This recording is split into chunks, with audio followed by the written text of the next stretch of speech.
Hi, I'm Ryan McEachern, and welcome to episode 64 of The Dig. I'm very pleased to have returning guest Theo Yameogo, EY's America's Mining and Metals Leader. We'll be covering EY's top 10 opportunities and risks in mining. Specifically, we'll cover off on ESG, license to operate, cost and productivity, and of course, supply disruptions. Before we get there, I want to throw it over to Brian, our producer, for this week's 6 and 60. Thank you very much, Ryan. Now let's get to it.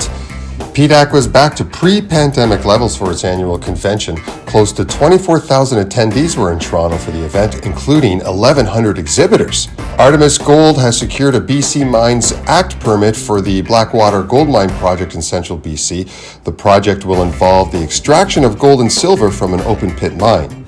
Canada has earmarked close to $350 million for 5 new programs aimed at supporting sustainable growth in its critical minerals value chains.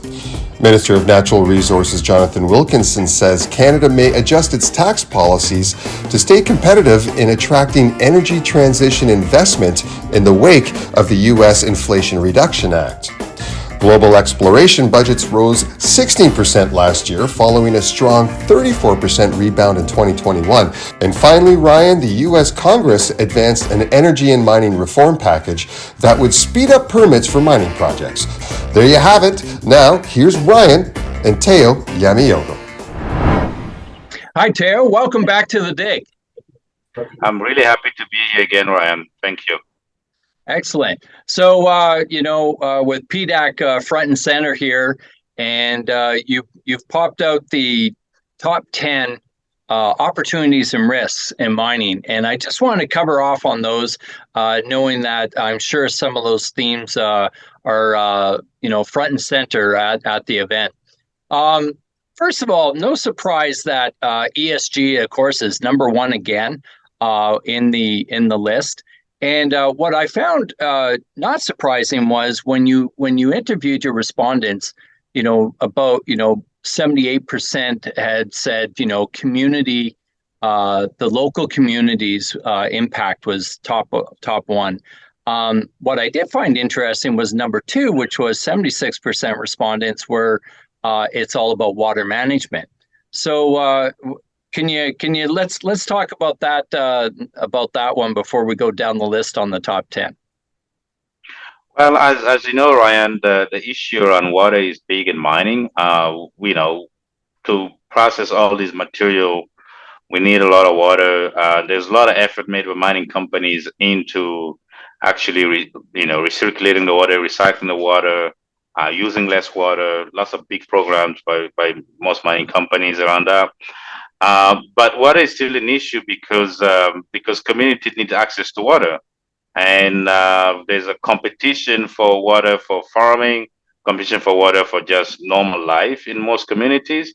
So that's a big deal. In some countries, water is really scarce. Like you think about like places like Chile or Saudi Arabia, where people you may need to get salt water and then work it out to something you can use. So what is a big deal that we foresee are going to get, tighter and tighter and more scrutiny for mining companies to operate in certain communities.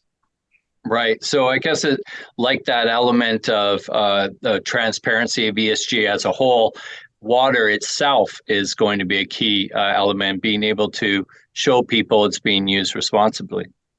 Yeah, and the mining companies know about it. If you think about the responsible gold mining principles, or you think about the ICMM principle on mining in general, or even like the Canadian one, the Mining Association of Canada approach to sustainability, so the TSM, you'll notice that water always comes up way before ESG was like a famous discussion for the sector, because we know what always been an issue for mining because of how much we need, and also communities also need water.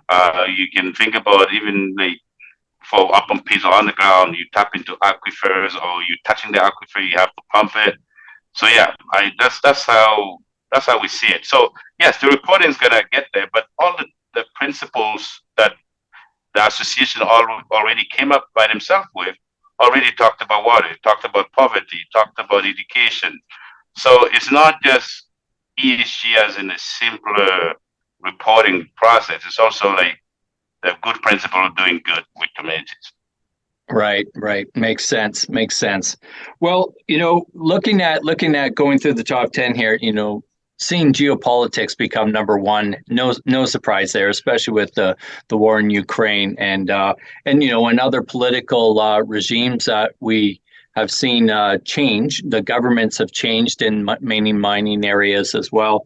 And of Mhm. course, the next one in line there was climate change, fires, floods, extreme weather events. We're seeing it seems to be more a norm, and I can understand why that's top there. The fourth one there, which moved up, was license to operate. This kind of ties in, I think, with the ESG aspect. What can you talk about in terms of license to operate? So first of all, I'm glad you're bringing them up and laying them up because the reason why this time we didn't bundle everything into ESG is because we want the ESG to be the reporting aspects of it, so that we can talk about the other aspects in more details, right?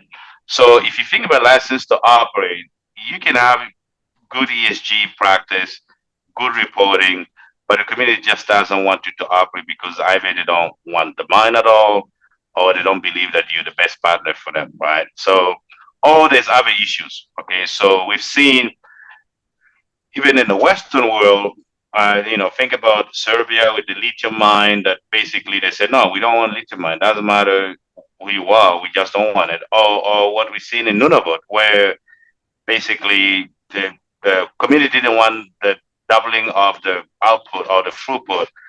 So these are license to operate items, and we're seeing it more and more as a bigger societal debate around mining, right? And it's true. Like typically, like you said, they're not just by themselves. They can get tied to geopolitics or climate change. You've seen some of the, like I think this week in some of the places in like in one country, I'm not going to name it because I just want to be fair. But in one Mhm. country in South America, communities have decided they're going to block all those copper miners, but also, not because they're not going to segregate between them. They're just going to block it because they don't feel like they're getting their fair share, right? Even if the government was changed. So sometimes it's not just the government; the communities can actually take action. So that's why we felt that license to operate is going to be a bigger debate. We've seen with Inflation Reduction Act in the United States that they want to see more mines, they want to see more production, but again, there's going to be license to operate discussion. Some mines may get approved and some don't. So yeah, that's why we brought it up, and all our clients agree that yeah, it is a key topic for them. Yeah, certainly. It makes sense. And I believe you had an interview with the CFO of Anglo American. I think he put it astutely too that it's about understanding, making sure the public understands the role of mining in this as we go through this decarbonization and the importance of us and the timeline it takes to produce these metals and stuff. And I think there's an education process here, I think, as well, that's going to help understand, the opportunities that are balanced by the risks there for sure. That's really what Go ahead. I've spent a lot of time talking about that, the education piece. The same way most of us don't really pay attention to where we're getting our oranges from. The same way people don't really pay attention to where they're getting the metals from or the tablets or whatever you call, and EVs, of course. And I think we need to make that transparent. People need to understand it so that they understand the role mining plays in society overall. It's easy for somebody to say that, okay, yeah, I'm moving to a condo, but they're not thinking about all the cement, all the aggregates, the steel beams, the copper wires throughout the system. The technology they're gonna use will have a lot of like rare earth, like screens at the door to go up and down. So they're not thinking about that, and that's the piece we need to bring forward for education. Right, right. And And we can talk to each one of these forever. I know that's, but if we can kind of pivot now to the one that came up, which was the costs and productivity. I was surprised to hear that only 20% of the respondents were impacted negatively in a productivity perspective. So, what's your read on the cost and productivity theme? Well, so we do the survey and the interviews basically around May all the way to October. And if you put things into perspective, we just had 2 years of COVID, right? Mm. So by the time we're doing those interviews, the productivity level were at least back to where it used to be before COVID. Because I remember during COVID talking to many CEOs that were talking about how they needed to take twice to three times the time to go on the ground or get to the man face because you needed that social distancing, so you needed to do many trips, right? So productivity was really, really impaired during COVID. But if you think about when we're doing this interview for this series that we published, things were getting better. People were vaccinated. Um, there was less of a distance, more wearing a mask and things like that. So it can explain it. But why we anticipated that it'll become a big problem is because we started looking at, the fact that inflation was going out of control, the fact that, everybody was talking about raising interest rates. So at some point you realize that cost is going to become a bigger factor.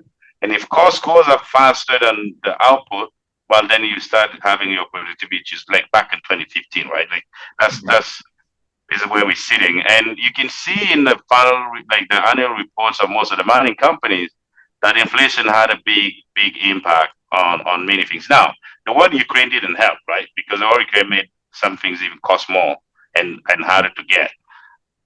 But there is an inflation and a productivity issue that we foresee will happen. That's why it's also not on the top, but we can see it becoming a big issue by the end of this year. Right, right. Well, and taking in kind of like you said, the pandemic, the war, this new element into your top 10 that's inserted coming in there almost mid-level, but as you said, you're breaking them apart now, so the levels are not so much as important. But supply chain disruptions, we know from the movement of goods, everyone has felt it from every part of the supply chain. But what I felt was interesting was to hear there seems to be a change in terms of the relationships that mining companies are seeing with their suppliers. And two terms kind of stuck out to me was, longer term relationships or stronger relationships with the suppliers. But also one that I heard was, and you've used it before in your terms, but collaborative contracting. Are you seeing these kind of relationships become the norm, or these deeper relationships with suppliers for the mining companies? Yeah, I nearly said back when I was younger. When we talked to clients around supply chain risk and vendor risk, people really, they were doing the exercise sometimes, but didn't really believe that it could ever happen. But COVID actually demonstrated, oh, this can actually happen. And then with the war in Ukraine, we even seen more, right? So I think there's a symbiotic relationship with the suppliers that I haven't seen before, right? And there's more of integration between the suppliers and the clients, right? And basically the mining companies. And I think it's gonna get more and more because it's gonna get better with time because people are realizing that it's a longer term relationship. Technology wise, there's many things that you can put together. Suppliers also realize that it's not a quick buck anymore. They need they operate like companies, not just, you know, mom and pop type thing, like where it's like, oh yeah, I'm just gonna make margin this year and then wait for next year. No, it is companies running and progressing. I've seen a lot of the suppliers like adopting ERP systems, and every time I see them, like, oh really? That's shocking. Because I was a mining contractor at some point in the past, so I remember the cowboys and the different mindset days. compared to today where the companies are actually running like proper enterprises. So, and I think it makes the mining companies also comfortable that, okay, they're on the same page. The vendor risk is like more thorough than it used to be. Mm. Boards actually want to know the vendor risk now, like not just contractor risk, like really vendor risk, like all the big suppliers. I think it's better for the sector. I think that everybody has something to win and lose. So being integrated is the best thing. Right. And I think you'll also speak to the fact that, the increased transparency can only help everyone be more responsible and better partners, we'll say. 100%, 100%. Listen, gone are the days, we see a lot of, for example, ERP, like RFPs or RFPs of transformation, right? And in the past, everybody would try to squeeze it and whatever. People are now realizing, okay, there's a risk to everyone, to the transformation, to this commitment that the CEO would have made to the market. So what we're seeing more is like a discussion, understanding both sides, and then making sure that, okay, at the end everybody needs to win, and you don't need to lose so that somebody else wins, right? So Right. I think that you're right, 100%. That's what we're seeing. Excellent. Yeah. Well, like I said, we could be talking all for a long time here, and I appreciate you taking the time to be on the show. Before we go, though, is there anything that you would like to kind of add that seems to be kind of a hot theme or trend, or have we covered everything? I think critical minerals is the new big thing, the battery minerals, as I would call it, and I'm seeing it at PDAC. I was there this morning. I can see that. Yeah, people talk a lot about that. Lots about talent, and it's great to see. And it was a good sentiment. So I think we really, in my mind, and most of the research we do point to a super cycle.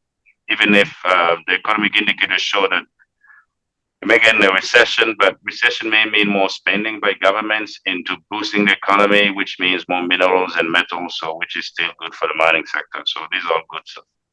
Yeah, and I think it does leave us here on a high note that the critical minerals and the decarbonization or energy transition, it's not a supply or a demand issue. It is a supply issue, and it's that timeline that'll be crucial moving forward. So, hey, Theo, thank you very much for being on the dig, and really appreciate it. Can't wait to have you back at a later date. Thank you very much. Have a good day. And that's it for this episode. I want to thank Theo from EY for being a returning guest on our show. If you haven't already, please subscribe to our YouTube channel and follow us on LinkedIn and at Mining Suppliers on Twitter.